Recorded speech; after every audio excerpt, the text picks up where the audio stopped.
Hi guys, this is Pratishta, and I hope you're still holding on to your IELTS learning journey because this is an important session. Here, we are going to be very IELTS specific and we are going to figure out how you can use different strategies to read effectively.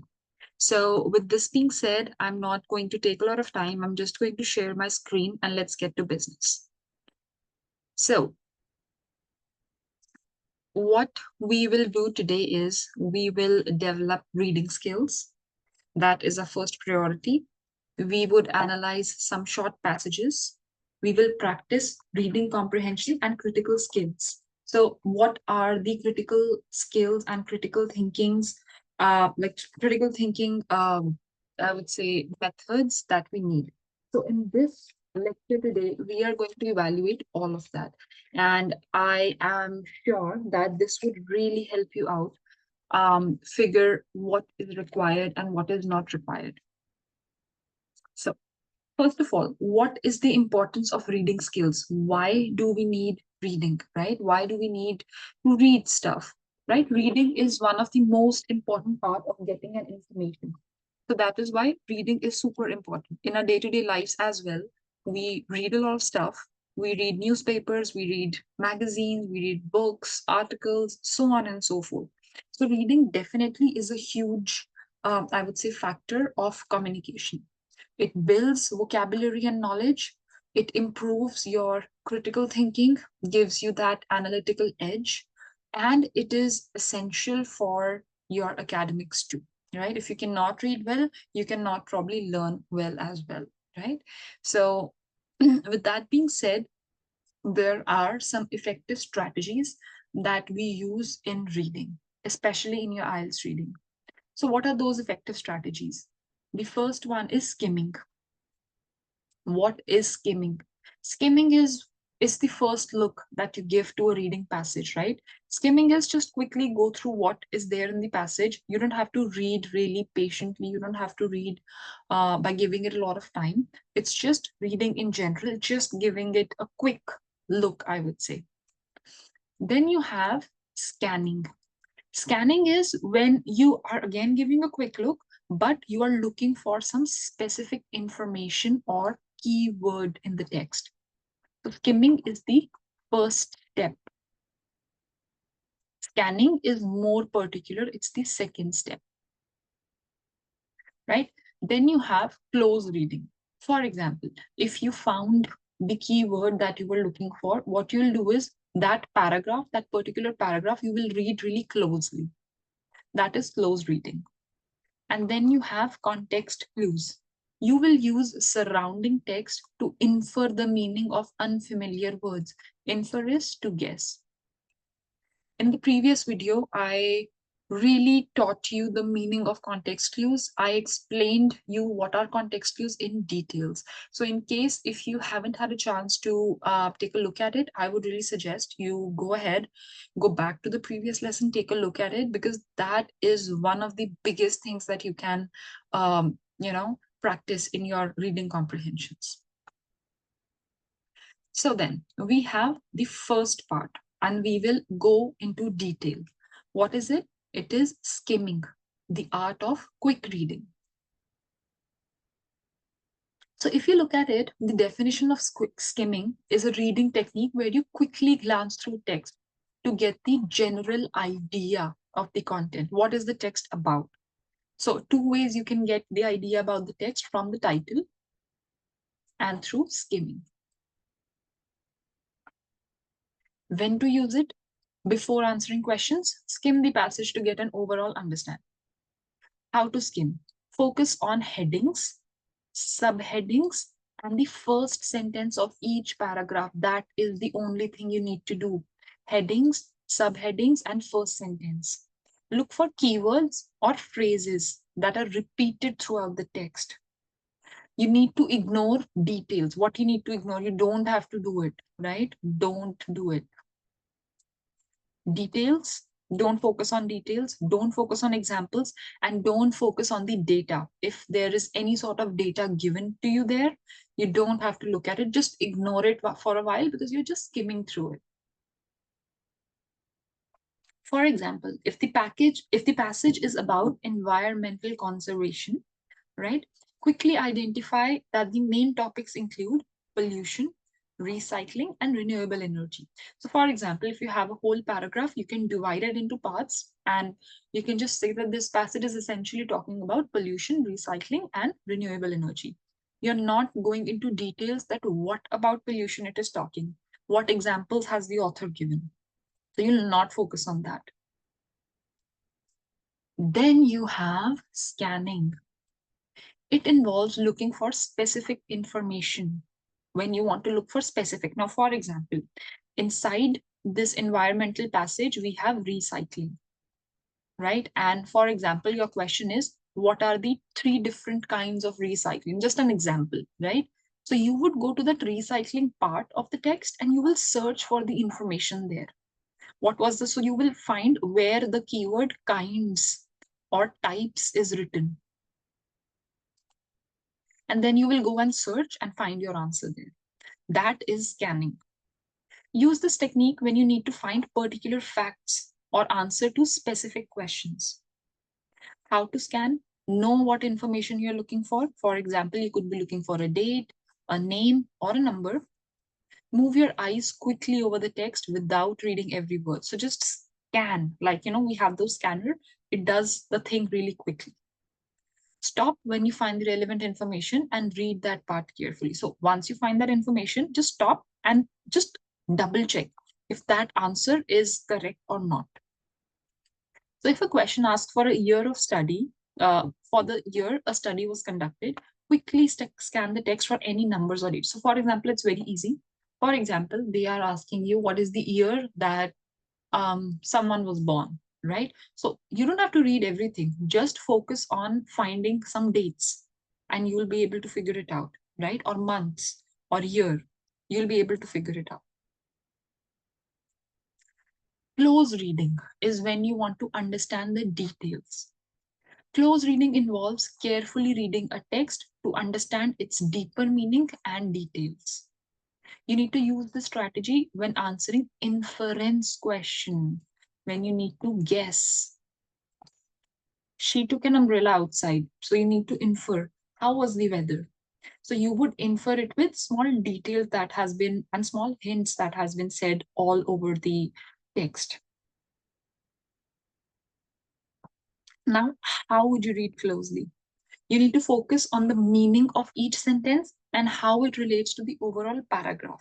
So focus on each sentence and how it is going to relate to the paragraph. Pay attention to connecting words, right?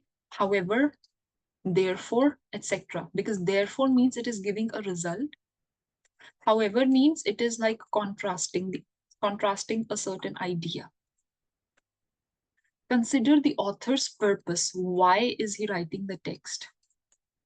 What tone is it? Tone could be any kind of tone. It could be like supporting the idea or going against the idea, etc. Could be any kind of tone that the author is speaking. For example, in a passage discussing climate change, close reading might help you understand the author's stance. Stance means point of view, what he thinks on renewable energy as a solution. So his point of view. Then you have context clues, decoding unfamiliar words. How would you understand a meaning of a particular word in a sentence? Because that is really important. If you don't understand the meaning of a sentence, chances are you are going to misinterpret the information and probably choose an incorrect option. So, what are context clues? Context clues are hints within the text that help you infer the meaning of unfamiliar words. When to use this? Use these techniques when you encounter a word you don't know. Look at the sentence before and after the unfamiliar word. So you can look at the sentences before and after. For example, if unfamiliar word is given here, you need to go before and you need to go after and read that small part. You don't have to read the whole paragraph again, just one sentence before, one sentence after.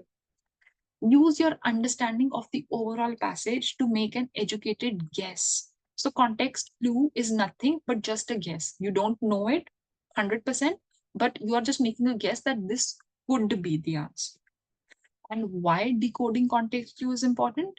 Because you will be able to at least be 60% correct, right? If not 0%. If you just leave it, then you are 0% correct. But if you make an informed guess, at least you are 50 to 60% correct.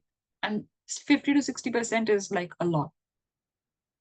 So, for example, if the text says, the arid climate made it difficult for vegetation to thrive, here we have to find the meaning of arid, right? For example, so some sort of climate, I don't know, made it difficult for vegetation. Vegetation means simple growing of plants and animals, like just plants, sorry. Simple growing of plants to thrive. Thrive means to grow. So what kind of climate can make it difficult for plants to thrive? Not rainy, not any other, but extremely dry, like we have in deserts. So deserts have arid climate. It's arid there. Now, what you can do is you can combine all these strategies in your reading comprehensions, especially longer reading comprehensions. Skim the passage first to get an overall idea, right? So, first part is skimming.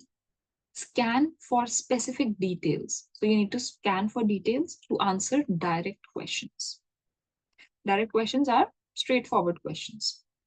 Then you need to use close reading for questions that require a deeper understanding or inference. So, close reading for deeper understanding. Apply context clues when you encounter unfamiliar words. So, context clues are important when there are words you're not familiar with. You need to practice these strategies in combination to improve your speed and accuracy. So, basically, this means that when you start working with this, it would be a little bit harder for you to actually follow through. But once you're able to do it, I mean, it would be great. You will be able to increase your speed as well. So now we are going to practice with a very short passage. Maria loves to spend her weekends in the countryside. She enjoys the fresh air and beautiful scenery. So we will take it line by line. What does Maria love? To spend her weekend in the countryside. What does she enjoy? She enjoys fresh air and scenery. Every Saturday, she goes for a long walk along the river and watches the birds. So, what activity is she doing? She is walking and she is watching the birds. Right? So, what does Maria love to do on weekends? Spend her weekends in the countryside. First piece of information. Why does she enjoy the countryside? Because of air and scenery. Scenery means the scenes. What activity is she doing? She is going for walks and she is watching birds. You can also write bird watching. This is how you analyze a small text. This was pretty small, but in IELTS, you will get longer texts. So now those were direct questions. You could find the answer really directly. But now we have inferential question. So what can you infer about Maria's personality or interests? She is someone, her personality can be someone who loves nature, right? She loves animals. She probably likes to spend time alone. This is something that we can guess about her personality from her interests and likes. How does the author describe the setting? It is the setting of a countryside and probably a peaceful setting, right? Because everything is so peaceful around. You can just imagine the view of a countryside in front of you when you read this passage. Then an essential question is what emotions or feelings are conveyed. So the kind of emotions that are conveyed is something peaceful, calming emotions. Like this passage has a very calming emotion to it. So very calm. And that's how you sort of infer informations. What are some ways that you can enhance your reading? Although we have discussed it before, but we'll just go through it real quick again. So you need to read regularly, right? Make reading your daily habit. It will help improve your fluency. Expand your vocabulary. So try to learn new words and try to learn their meanings so that you are able to better understand the words. Ask questions. Frequently ask questions. If you don't know it, nowadays you have Alexa, you have Siri, you have Google, you have AI, you have a lot of things, a lot of options. So keep on asking questions to your these gadgets, right? You can even try and practice probably a dialogue with the gadget. And summarize. You need to summarize whatever you have done and learned so that it's better and it's easy for you to retain it in your mind. Focus on your pronunciation, I would say. Focus on your reading. That would really help enhance. It would just, make it easier and it would help you in your listening and speaking practice as well. Because listening and speaking is all about sounds and how you infer them, how you try to comprehend them. That would really help you improve even your reading. So, again, like I said before, all of these four modules are interconnected with each other. So, what did we review today? We reviewed the importance of reading skills, right? Why reading skill is important.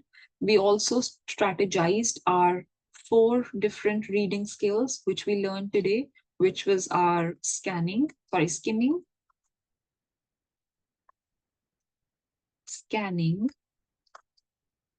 I think deep reading, so reading deep or closely. And then we have context clues. So we learned about that, and then we would try more to dig deeper. So again, your homework could be read a short story or article and summarize the main point. Try to follow these four techniques that I taught you today and try and see how you're able to manage it. Write down any new vocabulary words you encountered and find their meanings. And practice aloud. Again, the more practice you're going to do, the better you are going to be in your work. And with this being said, I hope that you are able to improve your reading skills. Try to read as much as possible. Start with simpler text and slowly build on to more complex text. I hope you all have a good day and you're able to follow through this lesson. So see you next time.